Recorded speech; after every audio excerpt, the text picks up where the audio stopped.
আসসালামু আলাইকুম dear learners, আশা করি তোমরা সবাই ভালো আছো। আলহামদুলিল্লাহ আমিও ভালো আছি। আসো আমরা আজকে শিখব প্রিপোজিশন অনের ব্যবহার। আমরা গত পর্বে শিখেছিলাম প্রিপোজিশন ফরের ব্যবহার। যারা ফরের ব্যবহার মিস করেছো তারা আই বাটনে ক্লিক করে ভিডিওটা দেখে আসতে পারো। আমরা শিখব এখন অনের ব্যবহার। আর ব্যবহারগুলো সবই প্রায়োগিক ব্যবহার বা ব্যবহারিক প্রয়োগের ক্ষেত্রে, যদিও অর্থগত দিক থেকেও আমরা বিবেচনা করে প্রিপোজিশন শিখছি। অনেকগুলো ব্যবহার রয়েছে প্রিপোজিশন অনের, কিন্তু মাত্র 7টি ব্যবহার শেখাবো আজকে। আর তারপরে আস্তে আস্তে আমরা পর্যায়ক্রমিকভাবে ভিডিওগুলো দেব এবং বিশেষ করে প্রিপোজিশনের মধ্যে যে ডিফারেন্স বা পার্থক্য রয়েছে সেগুলো ব্যবহারগুলো আলোচনা করব পর্যায়ক্রমিকভাবে। আসো আমরা শুরু করি আজকে প্রিপোজিশন অনের ব্যবহার। দেখতে পাচ্ছ প্রিপোজিশন অনের ব্যবহারিক প্রয়োগ। 1 নম্বর বলছে ওপরে অর্থে। আমরা সবাই জানি ওপরে মানে অন, অর্থাৎ অন মানে ওপরে। এই অর্থগত দিক থেকে আমরা অনের ব্যবহার করে থাকি, যদিও আরও ফ্রেজাল প্রিপোজিশনের ক্ষেত্রে অথবা প্রিপোজিশনাল ফ্রেজের ক্ষেত্রে অনের অনেক ব্যবহার রয়েছে। আমরা আস্তে আস্তে সবই আলোচনা করব ইনশাল্লাহ। আসো প্রথমে 1 নম্বর দেখছি ওপরে অর্থে অন ব্যবহার করা হয় সাধারণভাবে। এটা তোমরা সবাই জানো। একটা উদাহরণ দেব। The cat is on the table. বিড়ালটি টেবিলের ওপরে। অন বসানো হয়েছে ওপরে অর্থে। টেবিল একটি নাউন ওয়ার্ড এবং ক্যাট একটি নাউন ওয়ার্ড, দুটোই কমন নাউন। এই দুটো নাউনের সঙ্গে সম্পর্ক যুক্ত করে দিয়েছে অন, ওপরে অর্থে বসে। তাহলে বিড়ালটি ওপরে, কার ওপরে? দ্য টেবিল, টেবিলের ওপরে। ওকে, আসো 2 নম্বর ব্যবহার। 2 নম্বর ব্যবহারে বলছে যানবাহনে চড়া অর্থে অন ব্যবহার করা হয়। সাধারণভাবে এটা একটি স্ট্রাকচার রয়েছে, স্ট্রাকচারের ভিত্তিতে অন ব্যবহার করা হয় যানবাহনে চড়ার ক্ষেত্রে। গেট অন, আসো দেখি। তাহলে get on the vehicle quickly. Get on the vehicle quickly, এখানে গেট অন অ্যাপ্রোপ্রিয়েট প্রয়োগ হিসেবে দেখানো হয়েছে। আমরা শিখছি অর্থগত দিক থেকে প্রিপোজিশন অনের ব্যবহার। আসো get on the vehicle quickly, শীঘ্রই গাড়িতে উঠে পড়ো। আসো 3 নম্বর ব্যবহার। তারিখ এবং দিনের নামের আগে অন ব্যবহৃত হয়। এই দুটো বিষয়ে খুব গুরুত্বপূর্ণ। তারিখের আগে অন এবং দিনের নামের আগে অন বসে। আসো উদাহরণ দিই। He came here on the 8th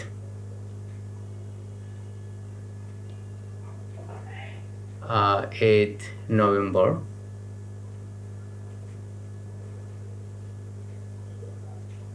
he came here on the 8th November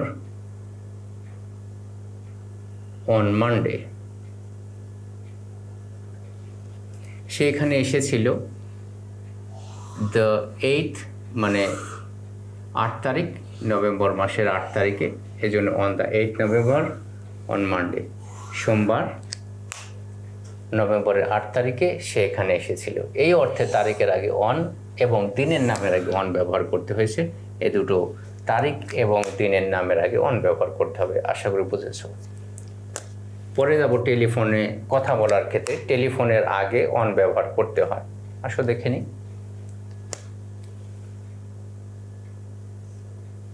আমরা যদি যাই এখানে, তাহলে সেই ক্ষেত্রে আমরা এখানে একটু নিচে চলে আসছি। লেখাটা একটু দেখে নাও।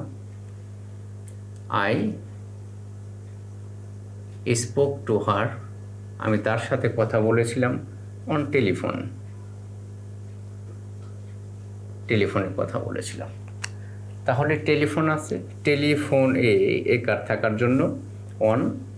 আমি আগেই বলেছি যখন প্রিপোজিশন এর ব্যবহার শিখেছিলাম এবং যখন অ্যাটের ব্যবহার শিখেছিলাম, সেই ক্ষেত্রগুলোতে আমি বলেছিলাম যদি কোনো বাংলা শব্দের সাথে একার অন্তস্থ তয়িকার থাকে তাহলে তাদের আগে অন ব্যবহৃত হয়।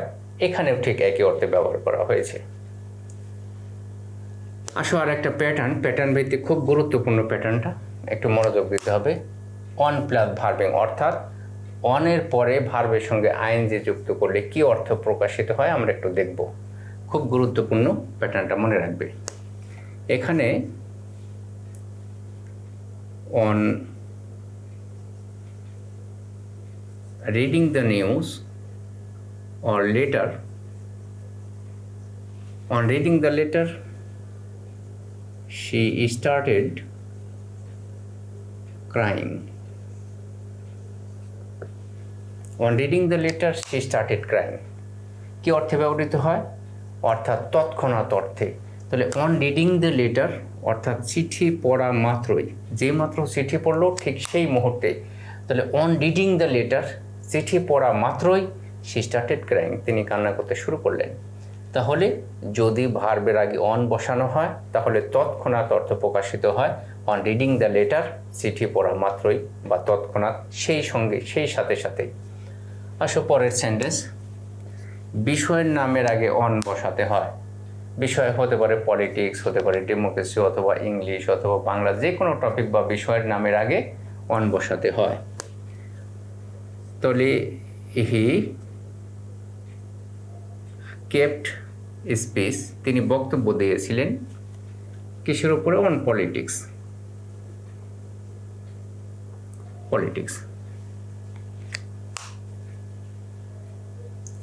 তাহলে he kept speech on politics, তিনি রাজনীতির উপরে বক্তব্য দিয়েছিলেন, অর্থাৎ রাজনীতি বিষয়ক বা রাজনীতি বিষয়ের উপরে তিনি বক্তব্য দিয়েছিলেন, on politics.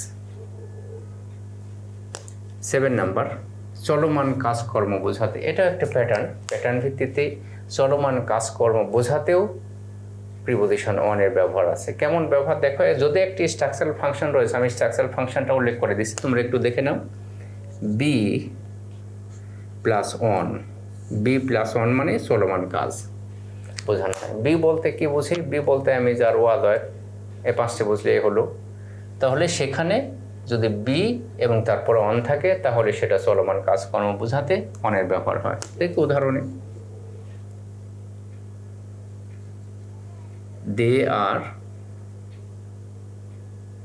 they are on journey। দেখো they are on journey, তাহলে তারা কিসে আছে? ভ্রমণে আছে। তাহলে জার্নি অন প্রিপোজিশন বসে বোঝাচ্ছে they are on journey, তারা জার্নিতে আছে, ভ্রমণে আছে। তাহলে কাজটা কি? চলমান কাজ বোঝাচ্ছে, চলমান প্রক্রিয়া বোঝাতে they are on journey। আশা করি বুঝতে পারছো। যদি বুঝতে না পারো তাহলে তোমরা কমেন্টে লিখতে পারো। আর ভিডিওটা যদি ভালো লাগে তাহলে লাইক দিয়ে সাথে থাকো। আর তোমরা কোন বিষয়ে শিখতে চাও সেই বিষয়গুলো তোমরা কমেন্টে জানাতে পারো, তাহলে সেই বিষয়গুলো নিয়ে ধারাবাহিকভাবে আলোচনা করতে শুরু করবো ইনশাল্লাহ। আর যে ক্লাসগুলো নিচ্ছি প্রিপোজিশনের উপরে খুবই গুরুত্বপূর্ণ। এছাড়াও আমরা বিভিন্ন ধরনের প্রিপোজিশনের বিভিন্ন ধরনের ব্যবহার এবং তাদের তফাৎ বা পার্থক্য রয়েছে, সেই বিষয়গুলো নিয়েও সামনের ক্লাসগুলোতে আলোচনা করবো, যাতে তোমাদের ক্লিয়ার কনসেপ্ট হয়ে যায়। তোমাদের সবাইকে ধন্যবাদ।